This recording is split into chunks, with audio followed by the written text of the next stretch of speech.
Hello दोस्तों, स्वागत है आप सभी का आपके अपने यूट्यूब चैनल गजब का ज्ञान विथ नमन सर में। तो दोस्तों, आज की क्लास में हम चर्चा करने वाले हैं म स प यानी कि महत्तम समापवर्तक के बारे में। इंग्लिश में इसको HCF यानी कि हाईएस्ट कॉमन फैक्टर भी कहा जाता है। ठीक, तो आज की क्लास में हम इसको क्या करेंगे, बढ़िया से पढ़ेंगे। ठीक है, तो देखिए किसी भी संख्या का अगर हमें जैसे 8 का और 12 का HCF निकालना है यानी कि महत्तम समापवर्तक निकालना है, तो सबसे पहले हमें करना क्या होगा कि ये जो 8 और 12 हमें दिया हुआ है इसका हमें खंड करना होगा। ठीक है, जैसे हमें 8 और 12 का HCF निकालना है तो हमें पहले 8 का देखिए हम किस तरह से खंड कर सकते हैं। देखिए 2 चौक 8, फिर 2 दूनी 4, 2 एकम 2, ये 8 का खंड हो गया। ठीक, इसी प्रकार से हम 12 के खंड को भी कर लेंगे। ठीक, देखिए 2 छंग 12, 2 तिहाई 6, 3 एकम 3। देखिए ये 12 का हो गया खंड, ये 8 का। तो अब जो ये खंड हमारा आया है इसको हम यहाँ पर लिखेंगे। ठीक है, ठीक, 8 का खंड हमने 8 के सामने और 12 का खंड 12 के सामने लिख देंगे। ठीक, उसके बाद अब देखिए यहाँ पर ध्यान देने वाली बात जो है, ठीक, यहाँ पर करना क्या है, यहाँ जैसे यहाँ 2 है यहाँ भी 2 है, अगर ऊपर और नीचे दोनों में मिलेगा, दोनों में सेम अगर रहेगा, जैसे यहाँ 2 है यहाँ भी 2 है, तो हम यहाँ पर पहले यहाँ म स प लिख लेते हैं। ठीक, तो यहाँ पर हम एक ठो लिखेंगे, अगर दोनों में मिल रहा है तो हम यहाँ एक ठो लिखेंगे।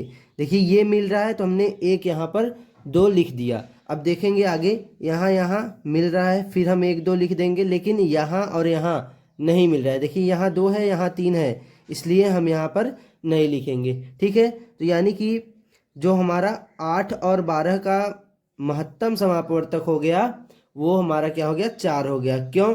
क्योंकि हमने इसका खंड किया और इसको निकाल दिया। ठीक है, इसका गुणा करने के बाद जितना आएगा वही हमारा क्या हो जाएगा, महत्तम समापवर्तक। अब जैसे देखिए और एक ले लेते हैं 24 और 30 का ले लेते हैं। ठीक है, अब इसी प्रकार से जैसे हमने इसको किया इसको भी उसी प्रकार से करेंगे, 24 और 30 को भी। ठीक है, तो पहले हम 24 का खंड कर लेते हैं, 12 दूना 24। ठीक है, 2 से काटेंगे, 2 छंग 12, 2 तिहाई 6, 3 एकम 3। ये देखिए 24 का खंड हो गया। अब हम 30 का भी खंड कर लेते हैं। ठीक है, 2 से करेंगे तो 15 बार में कटेगा। ठीक, 5 एकम 5, ये हो गया 30 का खंड। ठीक है, अब देखिए जैसे हमने यहाँ पर किया था 8 के सामने 8 का खंड लिखा था, हमने यहाँ भी वही उसी प्रकार करेंगे कि 24 का खंड 24 के सामने लिखेंगे, 2 गुणित 2 गुणित 2 गुणित 3, और 30 का भी लिख लेते हैं, 2 गुणित 3 गुणित 5। अब देखिए क्या करना है। ठीक, जैसे हमने कि बताया इसमें कि अगर दोनों में मिलेगा तब हम यहाँ पर एक तो लिखेंगे। पहले यहाँ म स प लिख लेते हैं। उसके बाद देखिए यहाँ 2 है यहाँ 2 है, तो हम 1 2 को यहाँ लिख देंगे। ठीक, अगर ऊपर नीचे दोनों मिल रहा है तो हम क्या करेंगे, एक ठो यहाँ पर लिखेंगे। ठीक है, फिर गुणा का चिन्ह। अब देखिए यहाँ 3 है यहाँ 3 नहीं है ना।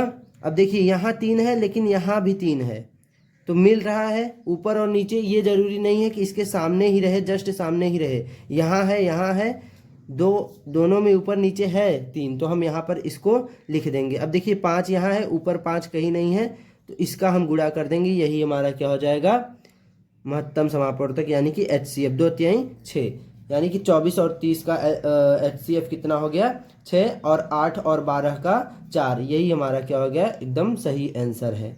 ठीक, इस प्रकार आप आसानी से HCF के सवाल को हल कर सकते हैं।